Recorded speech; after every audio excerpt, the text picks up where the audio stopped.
Buongiorno ai titoli di Sicilia 24. Emergenza sicurezza nelle grandi città siciliane, rafforzati i controlli sul territorio a Palermo, il questore Laricchia, fenomeno aggravato da alcol e droga. A Catania in arrivo il ministro dell'Interno Piantedosi. I dubbi dell'anticorruzione sul decreto legge per la realizzazione del ponte sullo Stretto, il presidente dell'ANAC evidenzia in Parlamento lo squilibrio fra componente pubblica e privata in danno della parte pubblica. Economia ferma al sud, si spende poco per necessità. Secondo il report Confcommercio si allarga il divario con il nord nel settore produttivo. Mancano le competenze professionali. A Catania il Banco Alimentare festeggia 25 anni, annunciate le nuove sfide per i volontari che aiutano chi è in difficoltà. Tra le priorità la lotta allo spreco. Il legame tra Napoli e Salvador de Bahia nella nuova hit per l'estate di Mario Venuti. Il cantautore catanese ritorna con un singolo che anticipa l'uscita di un nuovo album. Calcio, con l'arrivo di Pelligra, il Catania stringe i tempi per la scelta del nuovo allenatore. 2 i nomi più quotati.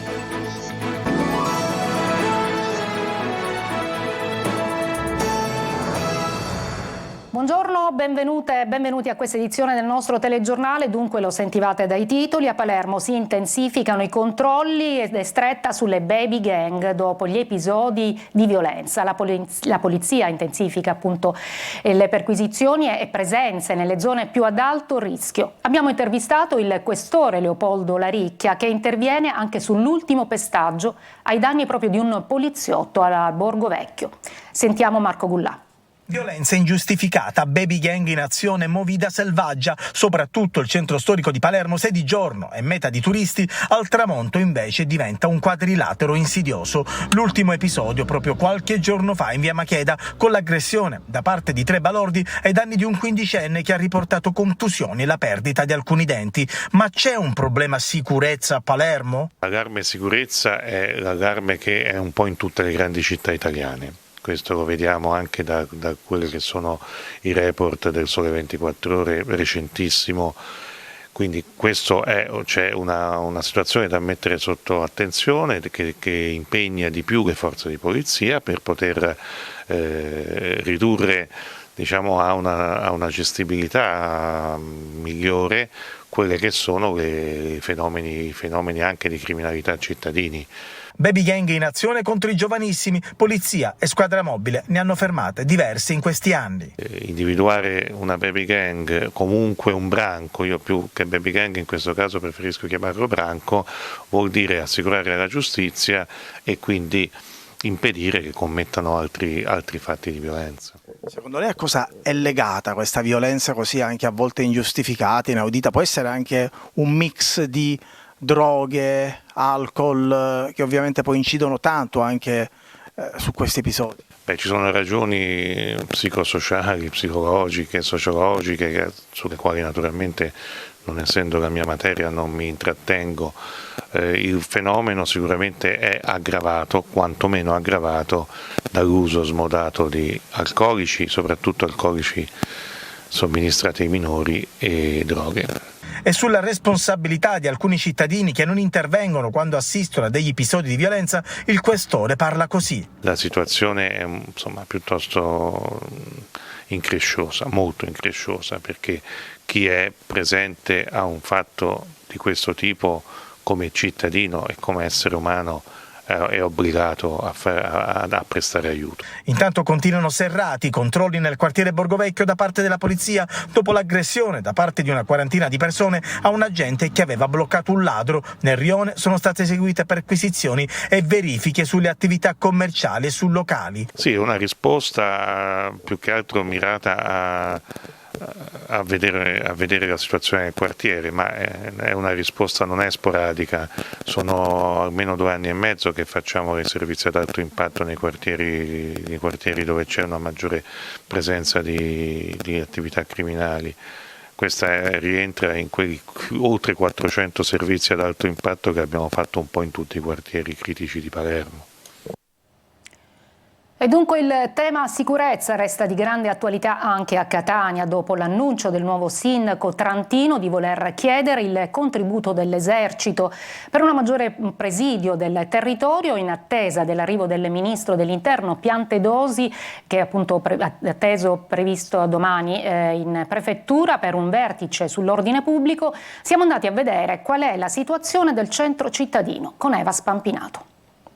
Catania bella, intrigante ma poco sicura, lo denuncia chi vive e lavora al centro storico e anche chi lo visita, i turisti che si ritrovano a inserire la tappa alla questura nel loro tour etneo. Il nuovo sindaco Trantino non a caso ha messo proprio il tema sicurezza al vertice delle sue priorità, assieme alla spazzatura, auspicando l'intervento dell'esercito. Diciamo intanto è un deterrente, un sistema tampone che dovrebbe essere poi aumentato da un incremento dei vigili urbani. I comitati dei residenti del centro storico battagliano ogni giorno contro l'insicurezza.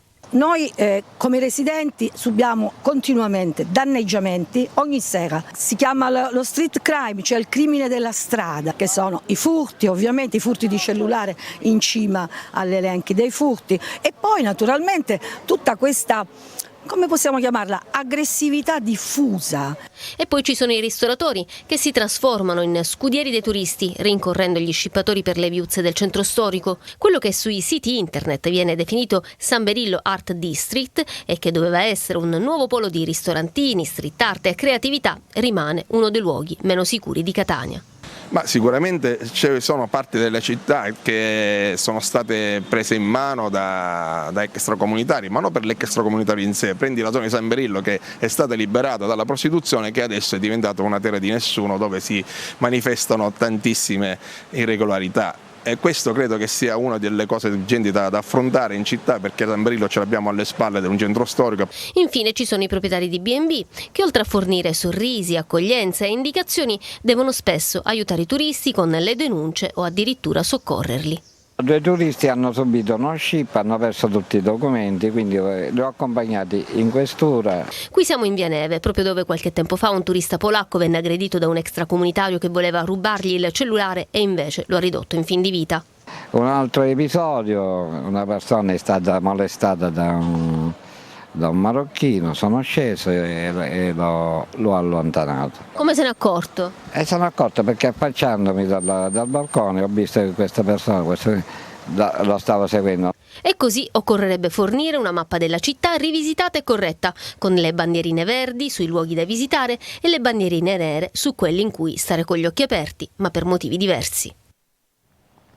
Restiamo in tema di sicurezza. Da Palermo a Catania i centri storici sono sempre più spesso in mano a baby gang o teatro di scene di violenze, aggressioni. Cittadini e commercianti hanno paura e chiedono a gran voce più sicurezza.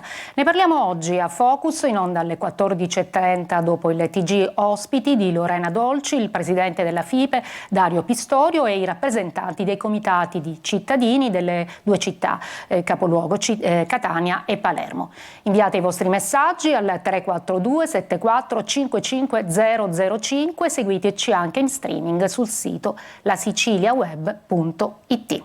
Andiamo avanti con il nostro telegiornale. Continuano le indagini per l'omicidio del 30enne tunisino Monsour Aitem, ucciso martedì sera in via Garibaldi a Pachino.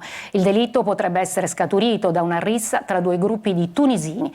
Sulla scena del crimine i militari del RIS hanno isolato le tracce di sangue sull'asfalto. Si cerca anche l'arma del delitto, non ancora trovata. Potrebbe trattarsi di un coltello o di una bottiglia di vetro.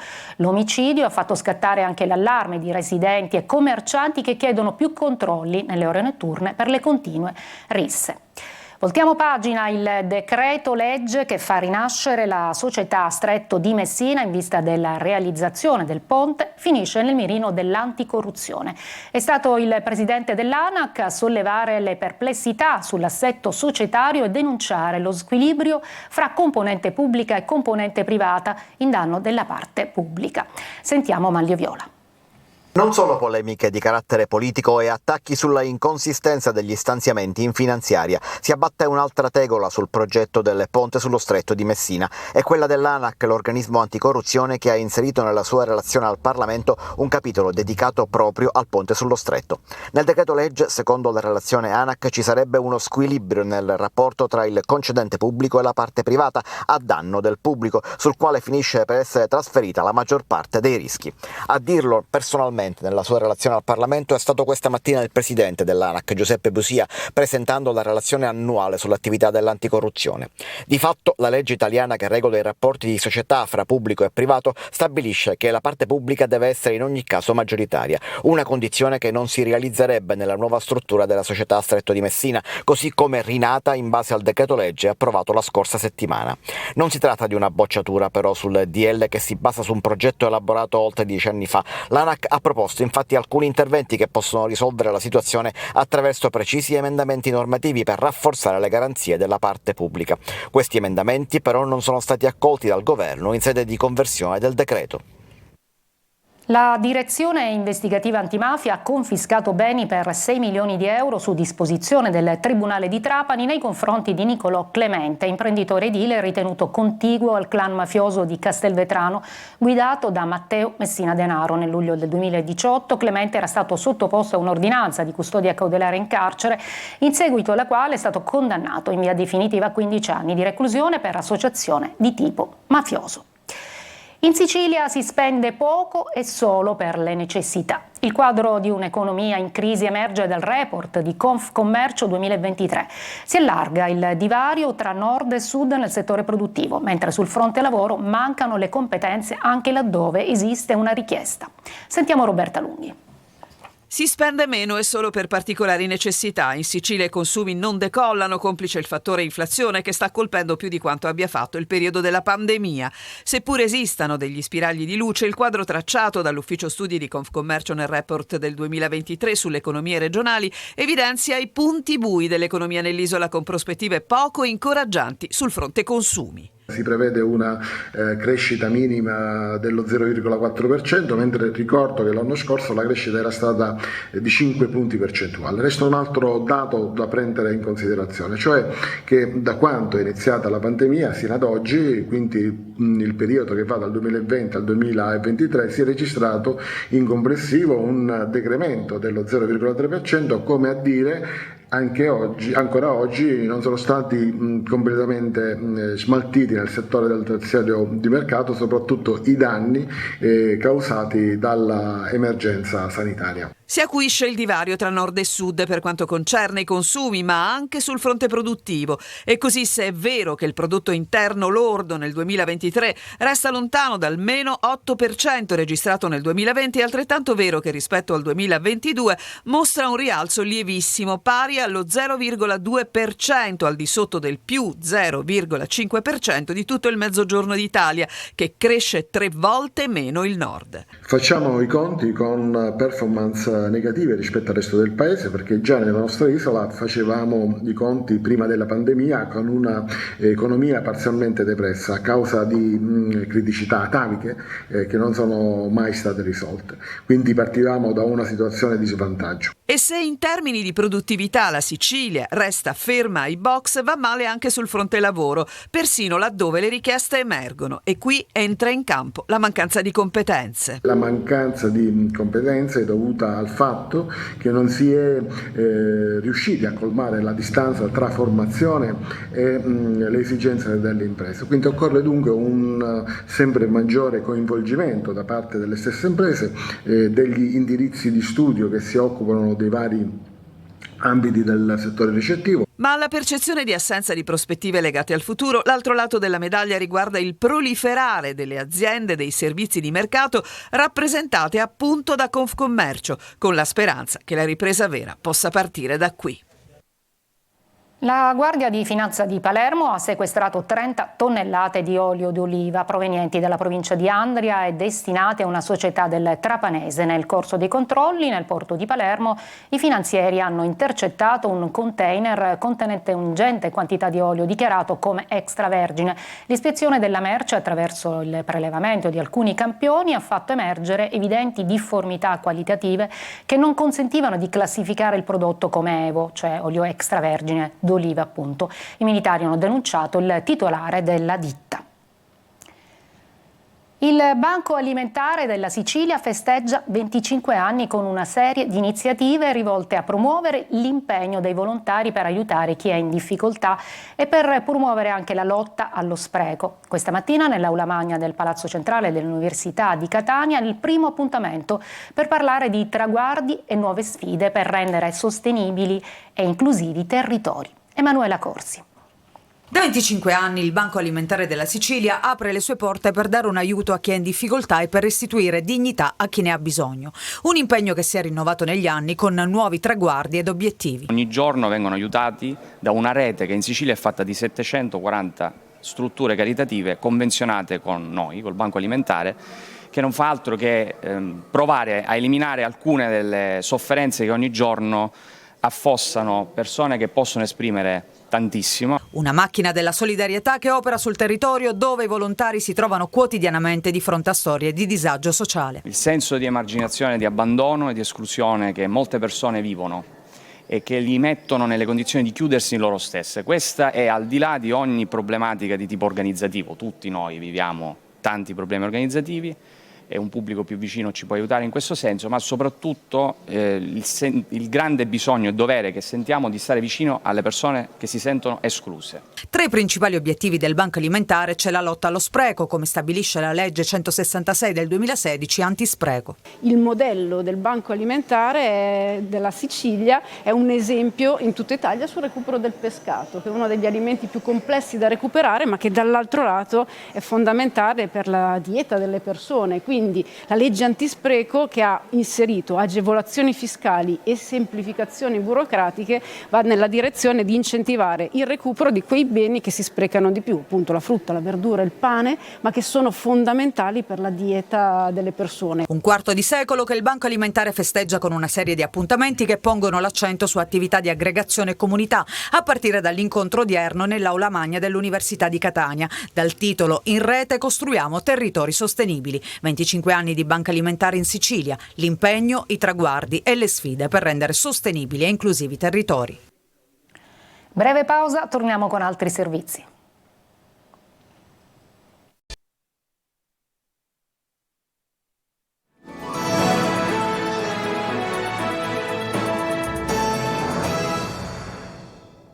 Macchina organizzativa del festino di Santa Rosalia a Palermo, quello del 2023, sarà un'edizione di transizione in vista del 2024, anno del 400° anniversario del miracolo di Santa Rosalia. Ma a Palermo a metà luglio si ricorderanno anche Don Pino Puglisi e Biagio Conte, il missionario laico. Manlio Viola. 400.000 euro. E questo è il budget che il Comune di Palermo ha stanziato per il festino di Santa Rosalia 2023. Si tratta della 399esima edizione o, come la chiama l'amministrazione, l'edizione 400-1. L'idea è quella di un percorso partito lo scorso anno e che porterà in un triennio verso il clou delle celebrazioni proprio il prossimo anno 2024 nell'edizione numero 400. Ma intanto il festino va fatto e bene, possibilmente con pochi soldi. Per questo l'amministrazione chiede aiuto ai privati, si mette in moto la complessa macchina organizzativa quando manca poco più di un mese però e l'amministrazione comunale preme sull'acceleratore. La Giunta ha approvato un atto di indirizzo dell'assessore alla cultura Giampiero Cannella con cui, come prima cosa, si fissa appunto il budget a disposizione, 400.000 euro tutto compreso, in particolare 285.000 per la realizzazione del progetto artistico del corteo trionfale del 14 luglio, compresi però i fuochi d'artificio alla fine del percorso, Porta Felice, 25.000 euro per i servizi religiosi curati dalla cattedrale, 70.000 euro per le luminarie sanitarie, 20.000 euro per i servizi di supporto, ovvero il piano sanitario e la prevenzione antincendio. Il finanziamento graverà sui fondi della tassa di soggiorno. Sull'albo pretorio l'amministrazione ha pubblicato l'avviso esplorativo, attraverso il quale si intende consultare il maggior numero di operatori del settore per individuare e acquisire la proposta artistica che ancora non c'è per la realizzazione del corteo trionfale dal piano Palazzo dei Normanni fino al Foro Italico, che si concluderà come sempre appunto con i giochi d'artificio e il sottofondo musicale. L'edizione 2023 avrà però anche alcune novità già individuate: musica, rappresentazioni artistiche, ma anche momenti dedicati al ricordo, un richiamo alla memoria che si muove attraverso il sogno, che è il filo conduttore sia religioso che allegorico e che sarà tema centrale dell'organizzazione di quest'anno. Oltre al classico percorso ormai assodato che si snoda da piano Palazzo, ovvero da Palazzo Reale lungo Corso Vittorio Emanuele fino al mare, non mancheranno alcuni momenti particolari come le esibizioni curate dal gruppo musicale del Teatro Massimo e dai ragazzi dell'Accademia di Belle Arti e un momento dedicato al ricordo dei palermitani illustri amati dalla città e dei suoi abitanti, in particolare Biagio Conte, spentosi di recente, e padre Pino Puglisi.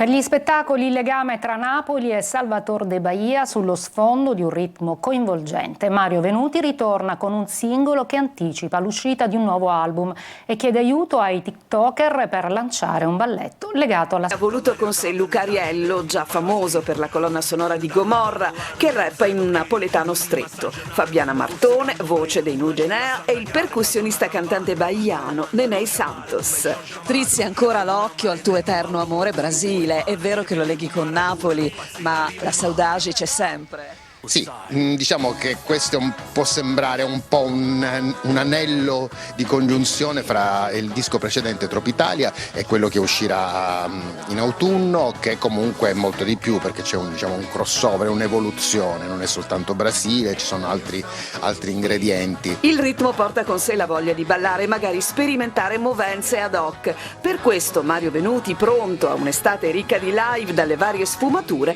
lancia il suo invito. E per Salvador di Bahia si aspettano dei TikTokers che possono creare un balletto a disposizione. Napoli, Bahia. Una breve pausa e poi il calcio.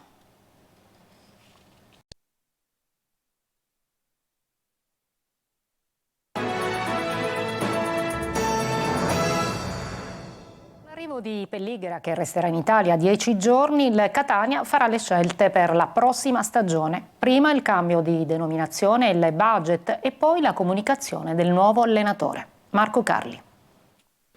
Il dato certo risaputo da tempo, al di là delle comunicazioni ufficiali, è il fatto che il Catania riparta senza Ferraro. Adesso con l'arrivo di Pelligra in città si attendono i prossimi passi. Il numero 1 del club resterà in Italia fino a domenica 18, con possibili puntate di lavoro anche a Roma e a Milano. Mercoledì ha visto la squadra femminile impegnata con il Tarros e sconfitta nella Coppa Italia Eccellenza. Poi è stata a cena con la dirigenza rossazzurra, un prologo di tanti incontri che si verificheranno in questi giorni. Una delle prime tappe è la trasformazione della denominazione sociale, la SRL, con la nascita del Football Club Catania e dunque le conseguenti pratiche per l'iscrizione. Nessun dubbio ovviamente, ma tanta burocrazia. C'è poi il nodo allenatore. Al momento parrebbe corsa 2 fra Ivan Javorčić e Luca Tabiani. Sotto l'aspetto tecnico si parte da una base comune, il 4-3-3, ovviamente sviluppato sul campo in modo diverso. Il calcio moderno è più una questione di atteggiamento che di schemi. Cambia tanto però sull'aspetto umano. Il primo, nativo di Spalato, è un sanguigno con spirito combattivo, potremmo dire un sergente di ferro. Il secondo preferisce imporsi con la mentalità e il gioco.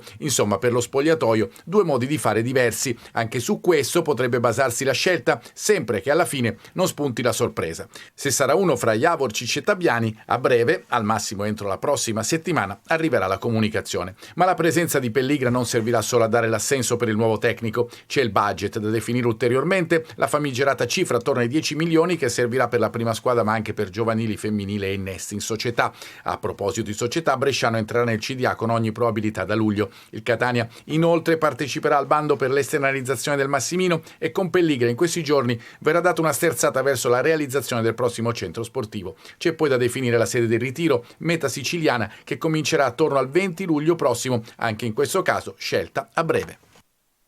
È tutto per questa edizione di Sicilia 24, la prossima alle 19. Vi lascio intanto al focus, oggi sulla sicurezza nelle città. In studio ci sarà Lorena Dolci. Io vi ringrazio per l'attenzione e vi auguro un buon pomeriggio.